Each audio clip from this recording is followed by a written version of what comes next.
Olá, amigos do Papo na Praça, estamos aqui para mais uma edição do programa com uma convidada muito querida e especial, a Luciana Esciota. A Luciana é família aqui de Bananal, né? Bananalense de alma e coração. Ela trabalha no Banco Central, no Rio, está sempre aqui com a gente e vai contar algumas coisas, porque ela também é empreendedora e agora está lançando um livro que diz respeito à história da família. Luciana, antes de mais nada, te agradecer por aceitar a entrevista aqui. Dizer que eu estou muito feliz por você, além de ser uma pessoa que eu vi crescer, né, a família de um casal que eu gosto muito, sempre gostei muito, né, seus pais, a Disa e o Lucianinho, e de famílias também, né, a família dos dois também sempre foram muito queridos, e eu fico muito satisfeito de ter esse bate-papo com você. Nossa, Ricardo, eu estou me sentindo super honrado, eu nem sabia que eu merecia tanto, assim. Imagina. Então eu me sinto muito honrada de fazer parte desse quadro do Papo da Praça, onde várias pessoas tão bacanas já fizeram parte, o Calu, a Buru, o Pedro, a Bruna, né? Que eu descobri que não é Bruna. É isso, é. Então, fazer parte desse quadro, para mim, está sendo uma honra muito grande. Eu quero agradecer a oportunidade das pessoas conhecerem um pouquinho mais de mim, um pouquinho mais do meu trabalho. Eu sou nascida em Bananal, eu nasci aqui, eu sou filha da terra mesmo. Nasci na Santa Casa, pelas mãos do Dr. Ubaldo, parto normal. Fiz minha mãe sofrer bastante. Ela teve um parto, ela conta para todo mundo que ela teve um parto, um trabalho de parto muito longo, né? Começou 3 horas da manhã, eu fui nascer 5 horas da tarde. Então, assim, ela para marcar bastante a minha chegada na vida dela, né? Eu saí de Bananal muito cedo, eu nasci aqui, fiz todo o meu primeiro grau aqui em Bananal, estudei aqui e o colégio aqui sempre foi muito bom, me deu uma base muito boa depois para eu ir para fora. E aí eu fiz processamento de dados em Barra Mansa, no SABEC, e depois eu fui para o Rio. Eu tinha um sonho de ser médica, acabou que esse sonho foi um pouco desviado, eu fiz um pouco de direito, e aí também não me identifiquei, passei para economia, e aí finalmente terminei a faculdade de economia, né? Quase jubilada da faculdade já, porque eu fiquei trocando de curso em várias ocasiões, mas terminei a economia, que eu me identifiquei bastante e aí me realizei profissionalmente, né? Eu tinha o sonho de ser analista do Banco Central desde o início da faculdade. Inclusive tem uma história da minha mãe sempre foi minha incentivadora, que eu estava passando no Rio pela Mr. Cat, que é uma loja cara de sapato, né? Minha mãe professora daqui de Bananal, do estado do Rio, ganhava aquele salário de professora. E aí eu vi um sapato, era um sapato social, um sapato diferente. E eu falei pra mãe, compra esse sapato, eu tinha acabado de passar no vestibular de economia. Compra esse sapato pra mim. Aí a mãe, nossa, eu falei, mas esse sapato é muito caro. Aí eu falei, mãe, mas eu vou precisar desse sapato quando eu for analista do Banco Central, eu vou precisar desse sapato. Aí a minha mãe falou assim, bem, as palavras têm poder, né? Vai que essa menina vai ser analista do Banco Central mesmo. E a minha mãe comprou o sapato pra mim. Eu fiquei 4 anos na faculdade de economia e eu fazia, junto com a economia, eu fazia educação física. Eu sou formada nas 2 profissões, em economia e educação física. E eu não usei o sapato, porque eu saía de uma faculdade, ia para outra, então eu estava sempre de tênis por conta da educação física, né?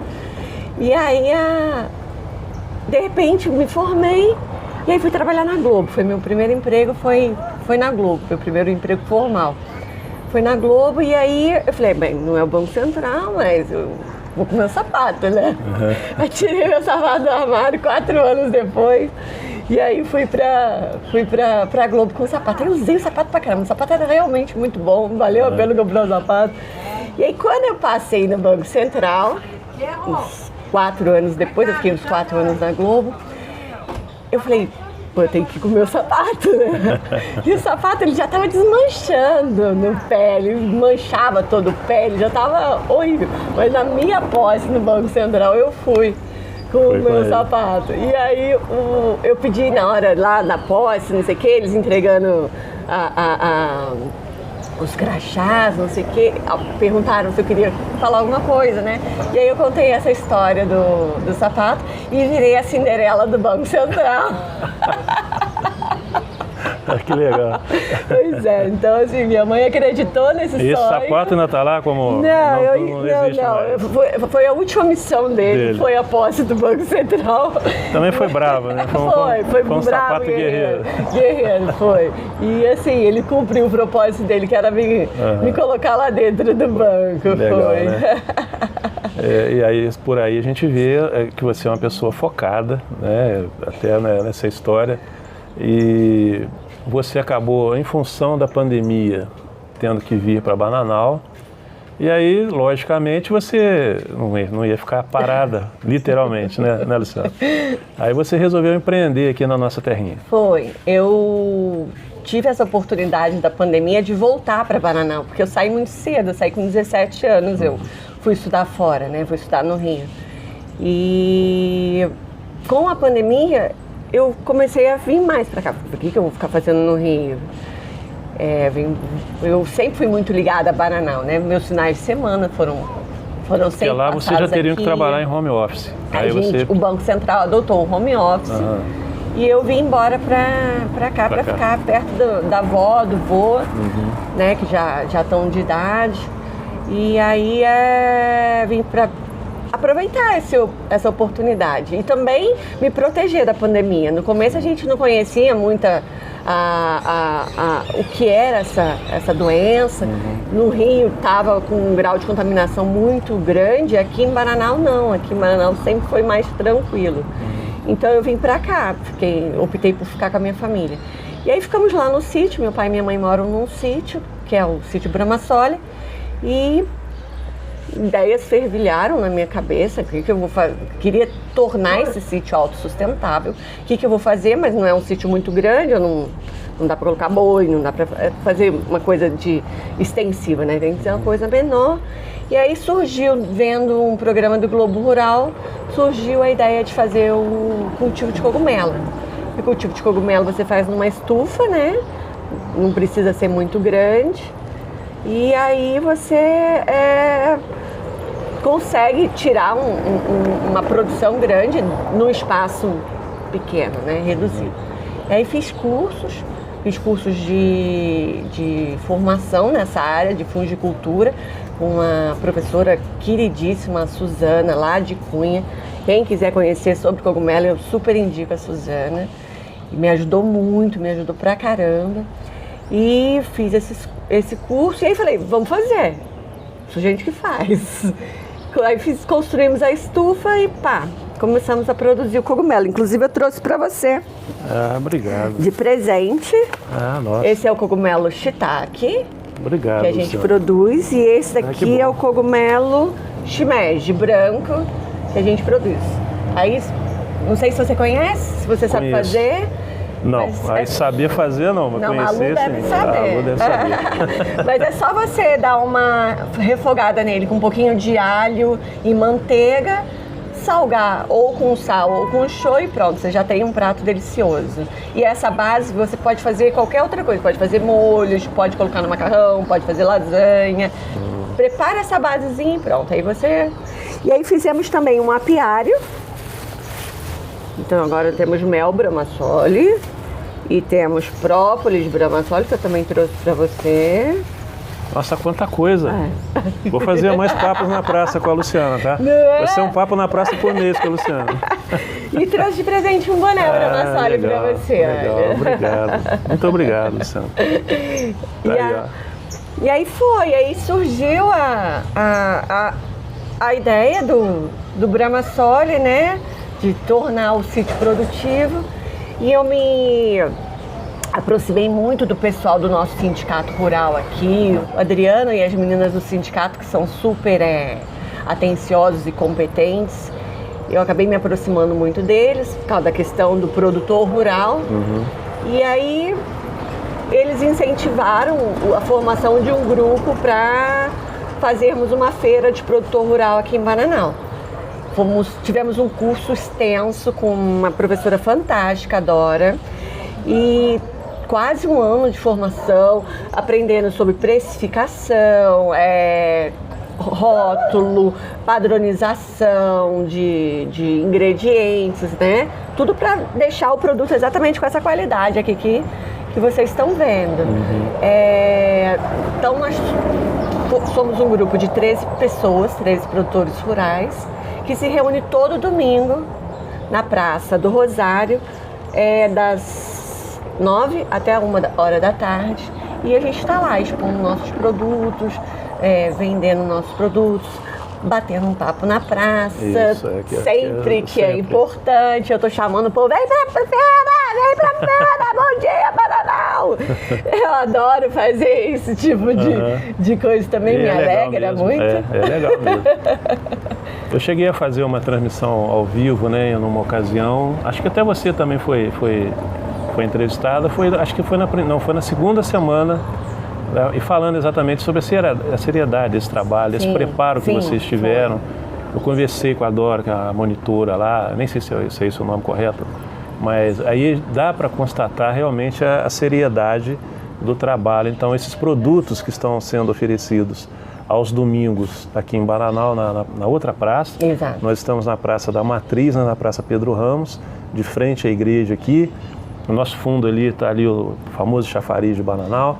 E aqui do ladinho tem a Praça Rubião Júnior, que a gente chama aqui de Praça do Rosário, e é onde eles expõem, né, os produtos deles exatamente em frente ao Solar Aguiar Valim, que é um dos principais atrativos históricos, né, da arquitetura aqui de Bananal. Então a pessoa que for lá e comprar pode ter muita confiança, porque realmente é um pessoal que fez cursos de muita qualidade e são produtos altamente confiáveis. Eu posso falar eles isso são porque agroecológicos. Eu constatei. A gente tem uma preocupação, né, de não usar nenhum tipo de conservante, nenhum tipo de agrotóxico nos nossos produtos. Então, são todos produtos agroecológicos, como a gente chama, e tem cada delícia. Pegar os docinhos lá da Rogério, os queijinhos da Mônica, as linguiças da Luzinete, do Dominguinho, na verdade, né? E assim, tem muita coisa gostosa lá, Ricardo. Vale a pena, pessoal. Estou esperando vocês. Próximo domingo estamos lá na feira. Vocês chegaram a fazer um período curto ali, experimental, aos sábados? Porque às vezes tem pessoa que veio sábado, viu lá, mas não é sábado? Mas foi um período experimental. E aí vai ficar sempre aos domingos mesmo. Aos domingos. A gente, no final, a gente achou que o domingo era mais... Certo. Já tinha a cara da feira, sabe?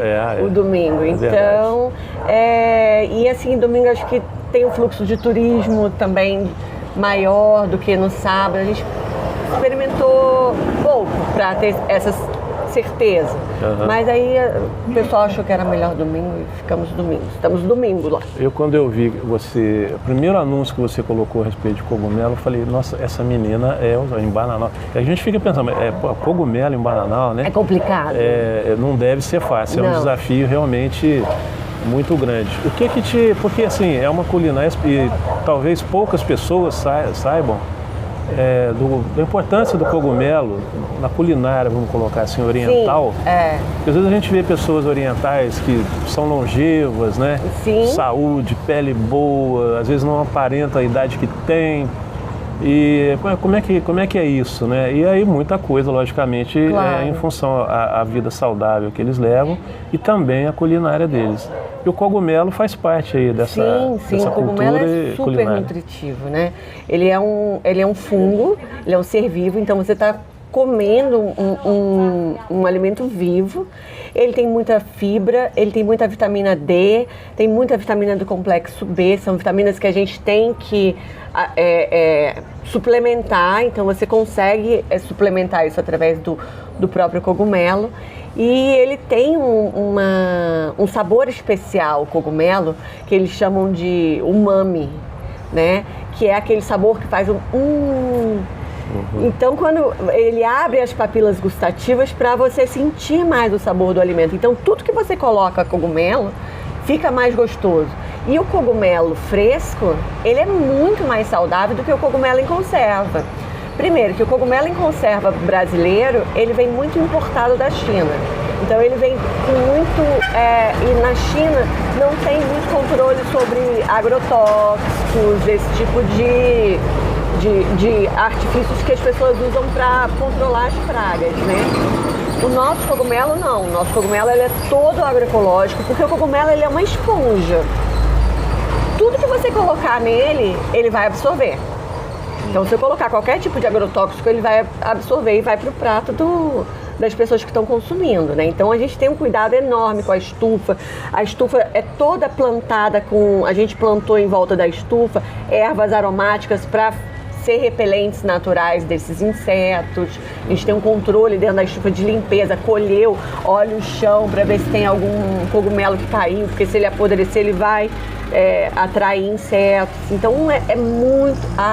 Eu acabei descobrindo que, com a prática, que é muito complicado cultivar cogumelo. Não é tão trivial assim, ele não nasce assim espontaneamente, é bem trabalhoso. E o que você falou é muito verdade. O consumo aqui em Bananal não é muito alto de cogumelo, então eu tive que expandir para outros mercados. Eu entrego cogumelo hoje em Resende, entrego cogumelo em Barra Mansa, entrego cogumelo em Volta Redonda e entrego no Rio. Quando eu tenho que ir ao Rio resolver alguma coisa, eu levo os cogumelos e acabo levando também, acabei montando uma cesta de produtos, um catálogo de produtos, principalmente das pessoas da feira. Então eu já levo o meu cogumelo, aí eu levo o queijo, eu levo a linguiça, eu levo o requeijão dos produtores rurais de Bananal, sabe? E olha, os nossos produtos lá têm uma aceitação enorme, enorme mesmo, né? É o Brahmasole Delivery. E ainda nessa linha saudável, o mel, o maridão também curte. Sim, o mel é dele. É dele, né? Eu vi que ele que é o apicultor de casa. É o apicultor lá. E acabou dando certo, né? Vocês casaram até nessa questão saudável, né? Juntando tudo, porque mel realmente é bom demais. Bom né? Mel, demais, própolis, né, Luciana? E, assim, uma curiosidade que as pessoas sempre me perguntam é sobre o nome Brahmasole. Como é que de onde surgiu esse nome, né? Brahmasole. Brahmasole é um nome italiano, eu queria que o sítio tivesse um nome italiano, por conta da família italiana, eu sou muito ligada às tradições italianas. E Brahma quer dizer Deus, e Sol é Sol, é o Deus Sol, aquele que dá vida, aquele que faz, né, o responsável realmente pela vida. Então aquilo para mim fez tanto sentido. E o meu bisavô chamava Bramo. Isso, O pai do vô Luciano, ele chamava Bramo. Então muita gente acha que Brahma vem do Bramo e Sol é de solo, né? Então como se fosse o território dos descendentes do Brahma. Eu também acho essa versão ótima, eu gosto dessa versão. E o meu avô Luciano, né, faleceu há pouco tempo, ele, no final, ele ainda estava um pouco lúcido e eu fui falar para ele que eu tinha escolhido o nome do sítio, que foi com a ajuda de um amigo meu lá do Banco Central. Falei para ele, Cláudio, esse meu amigo do Banco Central, Cláudio, preciso de um nome para o meu sítio que seja italiano e que remeta a esse pôr do sol. Eu levei para ele a foto de um pôr do sol. O Cláudio olhou, imediatamente falou, Brahmasole. Eu falei, como assim Brahmasole? Sabe, do nada assim, o cara acerta na mosca, né? E aí falei pro vô Luciano, vô, o nome do sítio agora é Brahmasole. Aí ele virou pra mim e falou assim, Brahma Chopp. Eu falei, não, vô, é Brahmasole. Aí ele, Brahma Chopp. Aí eu falei, vô, é isso mesmo, é Brahma Chopp, tem razão. Nós somos apreciadores, você sabe, exatamente. Da boa cerveja, do bom vinho. Então, quer dizer, foi uma confirmação de que o nome era muito apropriado à minha família, sabe? Você está falando, já saudou, o seu Luciano deixou a gente aí há uns 40 dias atrás, né? Foi promovido lá para o céu. E um grande amigo também do meu pai. E a gente tem aquela, não apenas a memória afetiva, porque realmente são pessoas queridas, é aquela coisa de Bananal, né, de cidade interior, em que as famílias vão herdando a amizade, né? Meus pais com os seus avós, depois eu, meu irmão com seu pai, seu tio, né? Que a gente sempre teve uma amizade muito legal mesmo. Depois veio a sua mãe, a família dela também, o pessoal, os seus tios lá maternos, que a gente também tem um carinho muito grande, Cocá, Luiz, o pessoal todo lá. E então as coisas vão passando e fica muita coisa na memória afetiva. Verdade. E recentemente eu vi que você colocou lá uma coisa que marcou muito a nossa geração, foi o bar azul e branco. Sim, né? E aí eu achei muito legal você colocar isso aí, receita lá da Dona Zilda, né? Foi. E eu achei muito legal esse tipo de resgate. Claro. Porque faz parte da minha geração, algumas anteriores e outras posteriores da minha geração. O Bar Azul, para quem não sabe, ficava aqui no centro da cidade, mais ou menos ali onde era o mercado, onde hoje tem a casa de carnes ali, mais ou menos por ali. E foi um bar que ficou muitos anos. Na verdade era uma lanchonete, lanchonete, né? E tinha muita coisa gostosa lá que a Dona Zilda... O Luciano trabalhou lá muitos anos, né? Muitos anos. Ele fez a vida no Bar Azul. Exato. E ele só deixou o Bar Azul mesmo quando começou a ficar mais velho, coisa e tal, porque a batida era que eles forte. Contam era uma batida forte, Era né? de manhã ali. E além de tudo, era um bar que tinha respeito, né? Todo mundo se divertia, conversava. Família, mas né? Era um bar família. Coisas que, né? Isso aí a gente deu muita sorte de vivenciar muito isso aqui em Bananal. A gente tem esse privilégio aqui em Bananal, esse privilégio. Né? De sermos considerados família mesmo, né? E uma prova disso, Ricardo, é o livro que eu escrevi. Isso. Que a gente vai entrar agora. Sobre eu vou os então pedir italianos. agora, eu vou fechar aqui então, para a gente vai entrar na questão do livro. Então, assim, em relação ao livro, você acabou de falar aqui que você valoriza muito essa questão de família. Você da família Ciotta, que aqui em Bananal ficou a grafia muito parecida com a da minha família também, no lado Tressoldi, que a gente descobriu que na Itália o Tressoldi tem um S só. E aqui foi colocado 2 S. E aí vocês também colocaram, acho que o pessoal gosta de S, né, com italiano, né? Deve ser pela pronúncia, né? Provavelmente, né? Que aí facilita, por exemplo, aqui o Ciotta original não tem o S, né? Então, mas se pronuncia Ciotta na Itália, então tem esse tch. No começo eu acho que aqui eles, quando eles vieram, os cartórios não sabiam escrever e eles também, muitos italianos vieram sem saber ler e escrever. Eles eram pessoas muito humildes, eles saíram da Itália numa situação de extrema pobreza, eles não vieram para o Brasil por opção.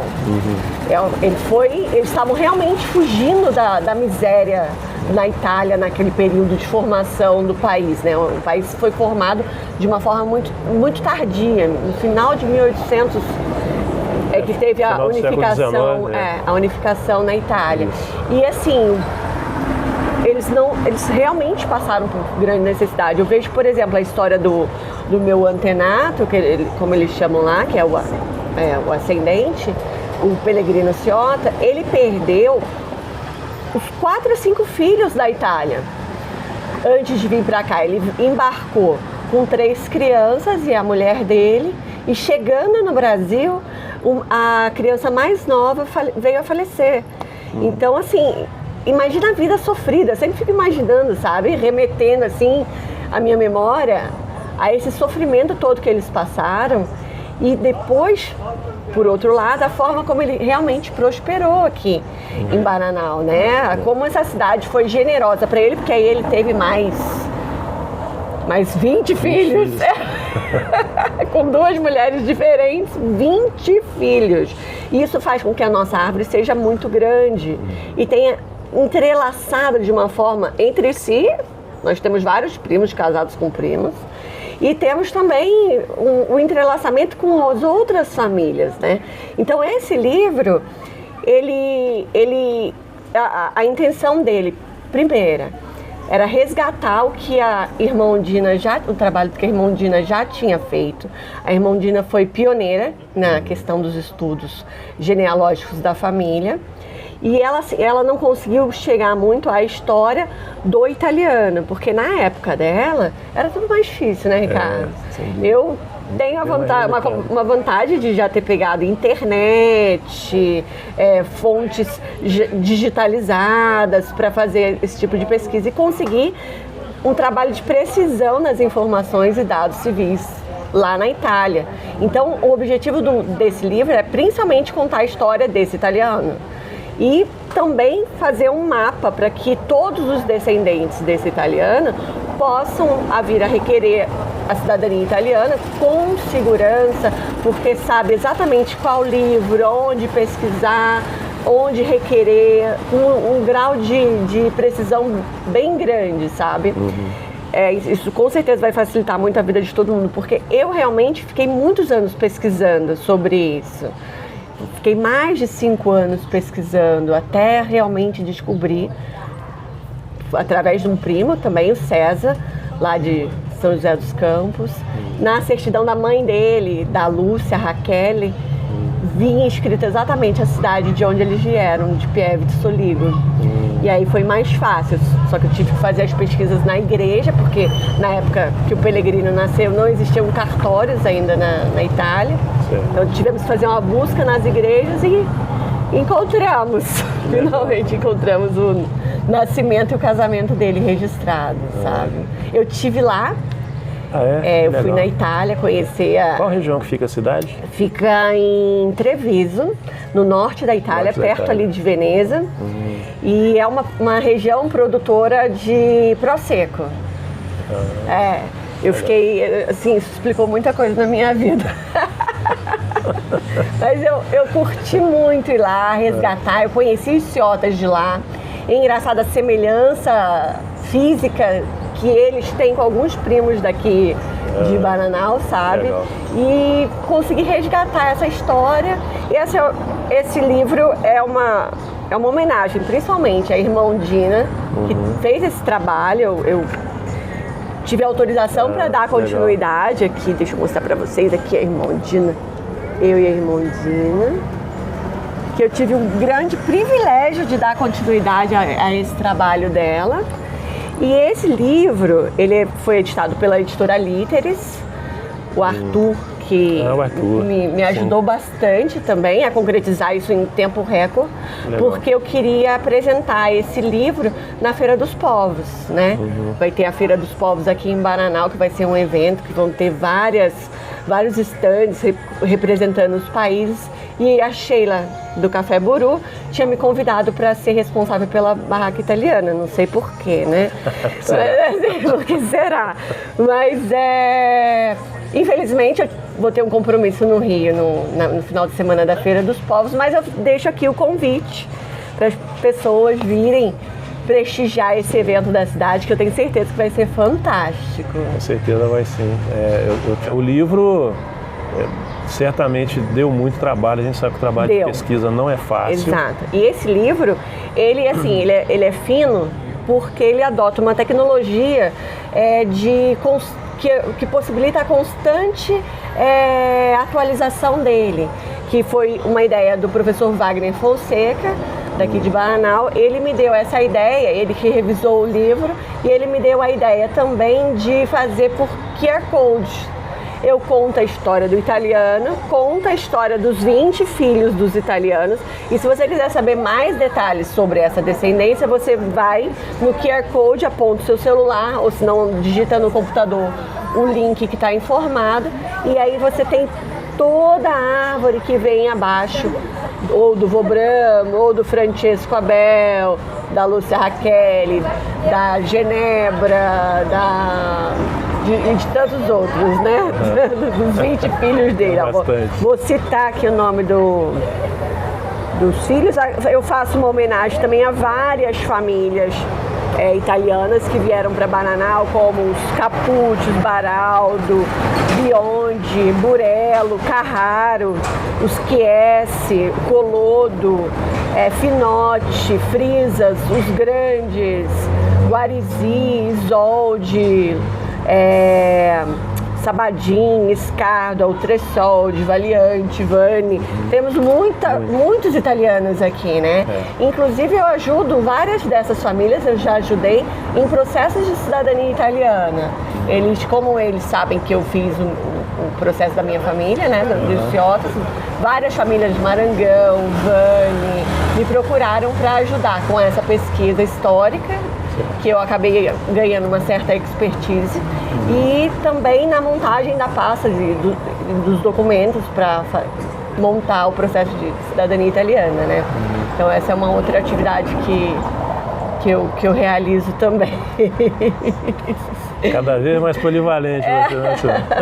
Só vai ampliando. É legal, né? Porque você vai fazendo uma coisa e aquilo ali vai aumentando o seu horizonte, né? Para as coisas, que vai acrescentando.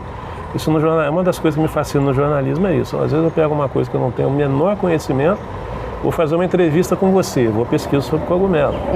E aí a gente vai, e assim várias outras questões que a gente vai abordando. Então quando a profissão da gente permite esse tipo de engrandecimento, né, de conhecimento, vai agregando cada vez mais o conhecimento, se bem que eu já estou naquela idade de esquecer mais do que lembrar, mas eu continuo tentando.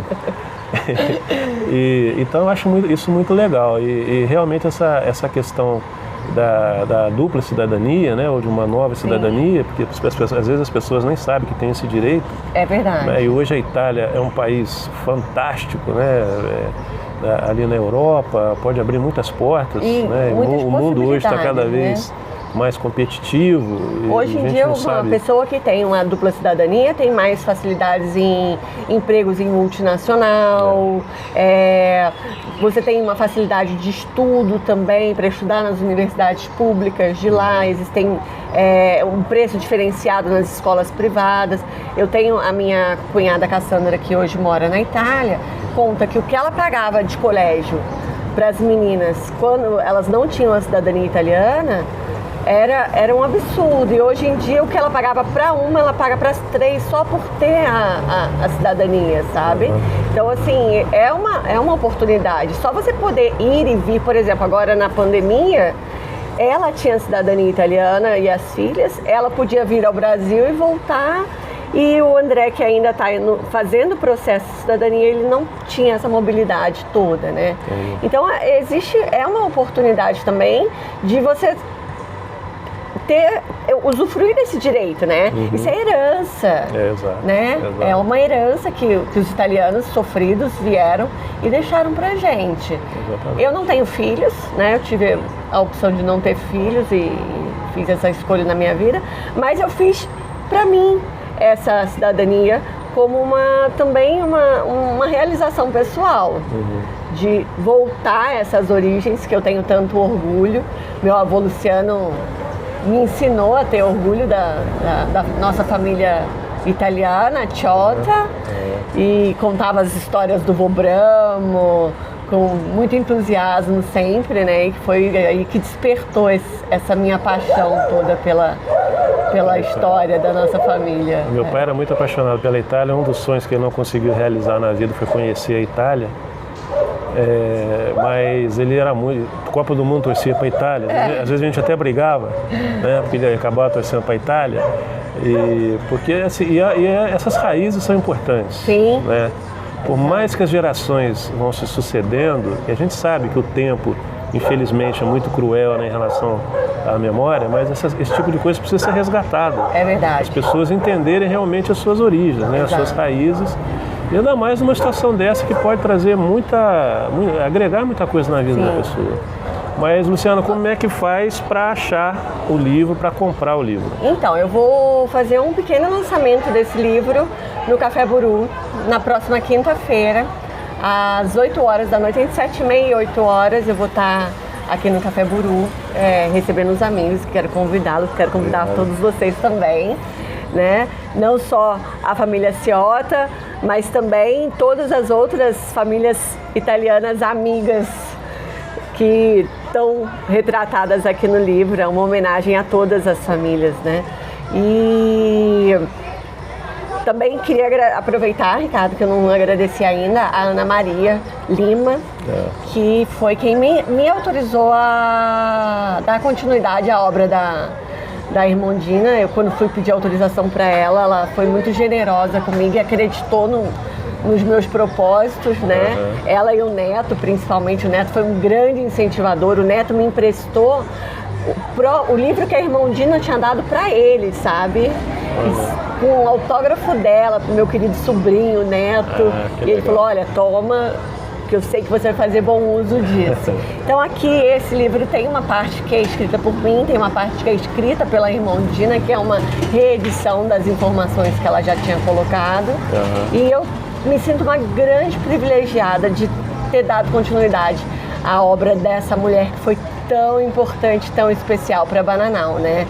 Que evangelizou tantas pessoas, educou tantas pessoas e sempre teve um carinho muito especial pela cidade, pelas crianças de Bananal. Exatamente. Né? Então eu me sinto muito orgulhosa de estar trazendo ela de volta ao cenário, fazendo essa homenagem para ela.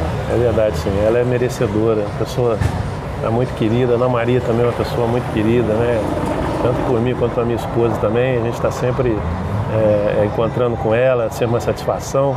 Está sempre incentivando também os projetos da gente aqui na Gazeta, no canal Bananal. Está sempre falando, apoiando, mandando mensagem. Acho que ela vai ficar muito feliz a gente estar abordando isso aqui. E então você vai lançar na próxima quinta-feira. Isso. E aí depois teremos livro na feira. Domingo estarei sempre na feira com o livro. Se vocês quiserem com autógrafo, tem que ir na feira no domingo, né? E aí também a Buru também deve ficar com alguns exemplares. A Luzinete no Empório de Bananal vai ficar também com alguns exemplares à venda. E eu estou sempre disponível nas redes sociais também, para quem quiser encomendar, pessoal de fora, a gente manda pelos correios, que a família espalhou. Tá? Família, 4.000 pessoas nessa árvore aqui, tem gente na Austrália, tem gente na Europa, tem muita gente em São Paulo, aqui na região do Vale do Paraíba temos bastante representação também dos ciotas. E eu acho que quase todos os ciotas do Brasil vieram do Pelegrino. Teve um irmão que veio junto com ele, mas esse irmão voltou para a Itália, ele não ficou. E tem os ciotas no sul, que meu avô sempre falou, mas são primos. Então vieram 2 ciotas para o Brasil. E esses ciotas deram descendência a todos esses outros aí, né? Porque a gente multiplicou igual o coelho. Felizmente. Prosperamos, né? Prosperamos. Luciana, eu estou muito feliz da gente ter tido esse papo. Eu quero agradecer muito a sua participação e deixo você à vontade aí para dar o seu recado. Eu que agradeço, Ricardo. Muito obrigada mesmo pela oportunidade. Prazer. Eu acho que é um privilégio a gente ter esse quadro de poder conhecer, né, os nossos conterrâneos aqui de Bananal. Eu, como cidadã bananalense, com muito orgulho, me sinto absolutamente extasiada de realmente estar fazendo parte desse programa. Muito obrigada pela oportunidade mesmo. A honra é toda nossa, com certeza. Obrigada. Então, meus amigos, tem mais um Papo na Praça, mais uma edição. No próximo mês nós estaremos de volta. E a gente vai começar, né, a circular aí pelas cidades do Vale Histórico também. Tem muitas histórias legais para assistir e para contar, né? E a gente então deixa sempre o convite para vocês. E vem pra feira! Vem pra Bananal! Vocês, domingo! Bom dia, Bananal! Tchau, gente. Muito obrigado e até a próxima, se Deus assim permitir. Forte abraço.